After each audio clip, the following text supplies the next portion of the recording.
en la medida en que, como tú muy bien dices, reconozcamos que es necesario volver la mirada a las humanidades, independientemente de la carrera, del área en la que yo me esté formando, pues creo que eh, va a dar un impulso distinto y es una promesa muy buena al futuro que nos esperaría. Sí. Esta es la Academia Jesús Obrero, un espacio que ofrece cápsulas breves sobre temas útiles para los estudiantes, pero también para los docentes y para las familias. Una comunidad en formato podcast al alcance de todos. Suscríbete al canal, activa las notificaciones y corre la voz a tu gente cercana. Bienvenidos. Buenos días a todos, yo soy María Álvarez, estudiante de Media Técnica del Instituto Nico Jesús Obrero, y el día de hoy tenemos el placer de contar con la presencia del vicerrector académico de la UCAP, el profesor José Francisco Juárez. Muchas gracias, María, por la invitación y por esta oportunidad además tan interesante del colegio, de la institución que está, bueno, presentando podcasts y espacios como para discutir sobre distintos temas. Qué bueno. Muchísimas gracias a usted. Principalmente me gustaría iniciar comentándole que constantemente se nos ha dicho que el poder leer obras literarias lo que hace es poder desarrollar un poco más nuestro análisis y el pensamiento crítico que tenemos. Pero ¿cómo usted cree concretamente que esto mismo se podría aplicar no solo a los textos, sino también a las situaciones que vivimos día a día y que justamente necesitan de dicho pensamiento crítico? Sí, bueno, lo primero que tengo que decir es que no se aprende a pensar si no es leyendo y escribiendo. O sea, esos son como los dos pasos, el ABC de tener o para poder tener un pensamiento crítico es poder tener precisamente la capacidad de entender las cosas que están sucediendo alrededor nuestro. Y para poder tener esa capacidad de entender, de poder profundizar sobre esas cosas, obviamente tengo que previamente haber, digamos, aprendido a escribir y sobre todo digamos, a leer y a leer en profundidad, a leer entre líneas y obviamente, digamos, esa base para mí es fundamental para desarrollar después todas las características que nosotros querramos, digamos, plantear de una persona con capacidad de pensamiento profundo, crítico, que sabe tomar decisiones, que es autónoma, etcétera. Entonces, ciertamente uno lleva al otro.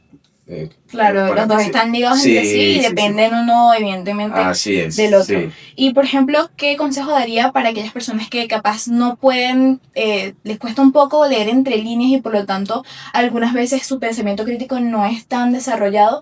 ¿Qué podría decir sobre eso? Sí, bueno, yo a veces pienso, y hay una figura que me gusta mucho para, digamos, explicar este asunto. Imagínate una persona que está aprendiendo a tocar un instrumento musical, ¿no? Siempre al principio es difícil, ¿no? El que está aprendiendo a tocar una guitarra, al principio la ve, quizá le gusta, pero para, digamos, ser virtuoso tocando la guitarra, necesito ejercitar muchísimo, ¿no? E incluso hay momentos en que la persona al dar los primeros pasos, digamos con los acordes, en los dedos van a salir unas llaguitas y después esas se van a quitar y la persona va a ir tomando experiencia hasta que llega el momento en que el ruido que hace termina siendo una armonía y termina creando música. Lo mismo ocurre con el pensamiento crítico, es decir, en la medida en que la persona lea, en la medida en que la persona profundice, quizás al principio, bueno, cuesta, obviamente, cuesta interpretar. Hay autores que son más sencillos que otros, hay temas más profundos que otros, pero en la medida en que una persona, independientemente de lo que le guste leer, yo diría, lea. Okay. Es decir, independientemente del área que a usted le guste, lea.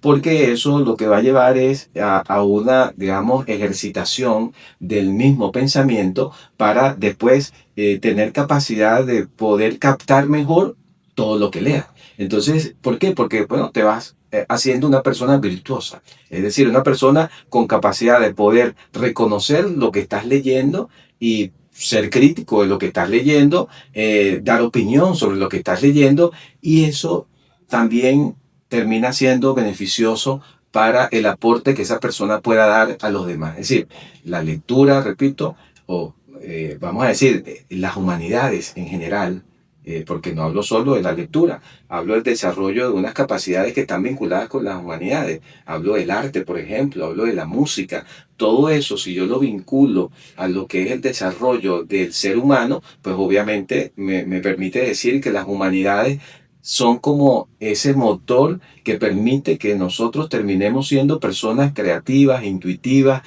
con capacidad de tomar las mejores decisiones, bueno, porque bueno, hemos sabido pensar o hacer las cosas antes de tomar una decisión. Claro, entonces se podría decir que todo esto es un avance progresivo y que no Sí, realmente es algo que de la nada surge, sino que es con la constante práctica que así se es, da. así es. Muy Eh, paciente, perseverante. O sea, claro. quizá hoy en día las personas piensan que todo se tiene que dar de un día para otro, de un momento a otro, pero no es así.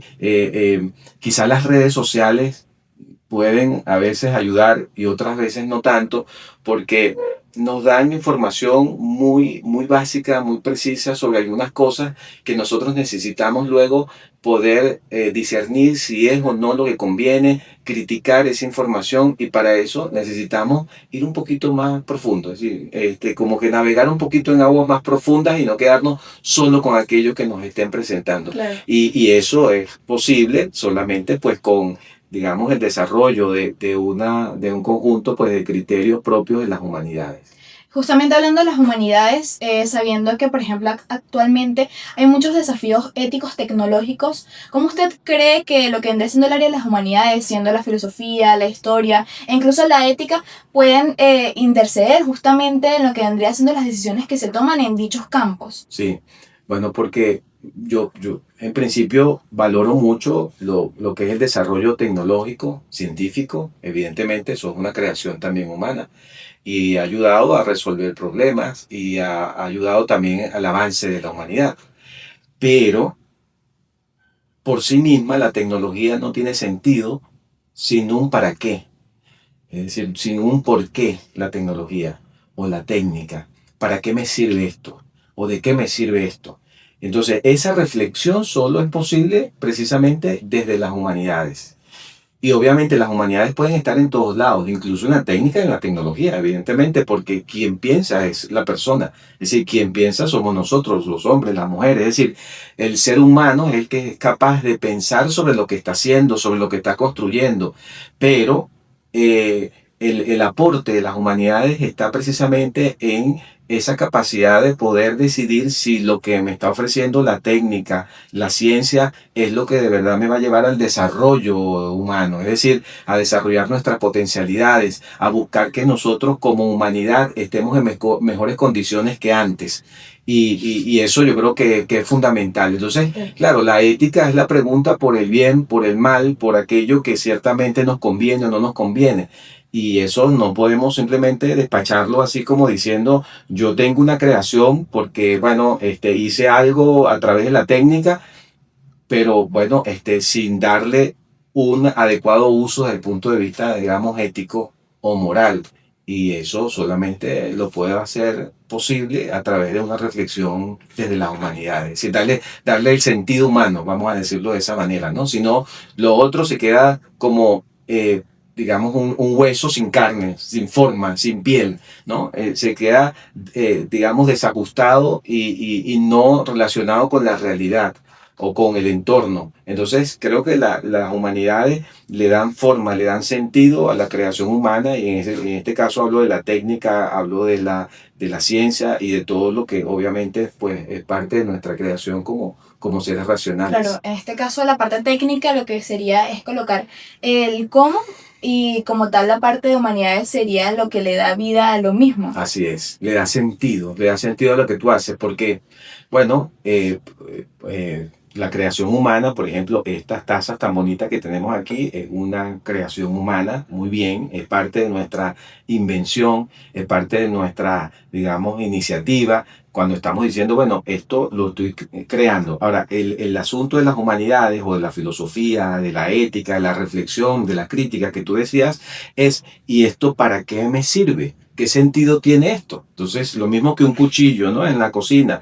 Ok, ¿por qué se crea el cuchillo? ¿Para qué sirve? ¿Cuál es su fin?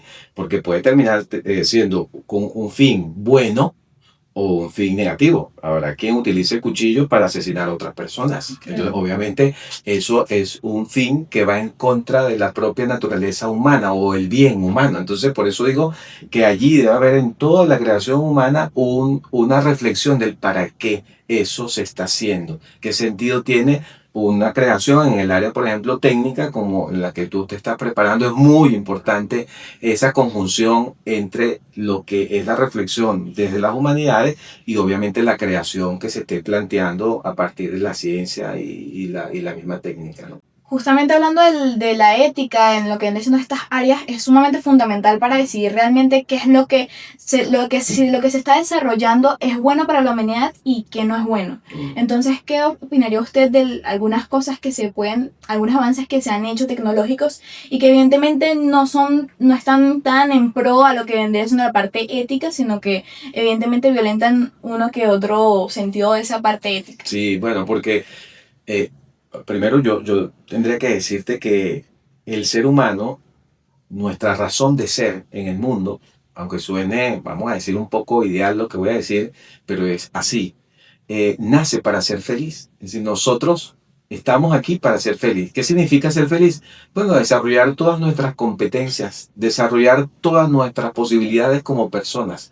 Es decir, sentirnos bien, sentir que estamos desarrollando todas nuestras potencialidades, poder convivir con el otro, digamos, desarrollar nuestra vida de tal manera que, bueno, sin hacer daño a otro. Es decir, eso es un poco la finalidad del para qué estamos en el mundo, ¿no? Entonces, claro, uno va desarrollando su vida en ese sentido. Ahora, las creaciones propias, las creaciones nuestras, por nuestra racionalidad, obviamente nos ha permitido en el tiempo, en la humanidad, pues ir avanzando, ir creando cosas, ir haciendo, ir transformando nuestra naturaleza en una cultura que terminamos apropiándonos de ella y haciéndonos que esto sea muy cómodo. Este espacio, esta sala en la que estamos muy cómoda, es a partir de esa creación humana, de esa invención humana, de decir, necesitamos un espacio con estas características y buscando el para qué. Bueno, ¿para qué? Entonces, bueno, ese para qué es una finalidad. ¿El fin cuál es? Es un fin bueno, ¿sí? Para transmitir información, para ayudar a otros a reflexionar, etcétera. Entonces, las creaciones en este momento, yo creo que, o sobre todo desde el punto de vista tecnológico, son muy diversas. Hay mucha atención. Nada más pensar en la inteligencia artificial. Los avances que hay en inteligencia artificial son impresionantes en los últimos años, aunque lleva muchos años lo de la inteligencia artificial, pero los avances son muy interesantes. Yo ahorita estoy haciendo un curso con un profesor que, bueno, conoce obviamente el tema y nos está enseñando a crear un agente de inteligencia artificial, pero un agente que acompaña a los profesores en sus clases para trabajar mejor la parte de las estrategias, la didáctica, las evaluaciones con los estudiantes, ¿no? Entonces eso me parece una maravilla. Es decir, es un uso que estás aprovechando de esa herramienta para hacer las clases mucho más ágiles, para ir con más profundidad en algunos temas, para ayudar a los propios estudiantes a buscar información que sea mucho más precisa. Eso me parece muy bueno. O la inteligencia artificial que ayuda a resolver temas importantes, por ejemplo, en el área de salud. Eso está muy bien. Claro, ahí viene el otro punto, ¿no? Todo lo de la inteligencia artificial termina siendo alimentado por nosotros mismos. Es decir, la inteligencia artificial va a dar respuesta a partir de la información que nosotros le estamos dando.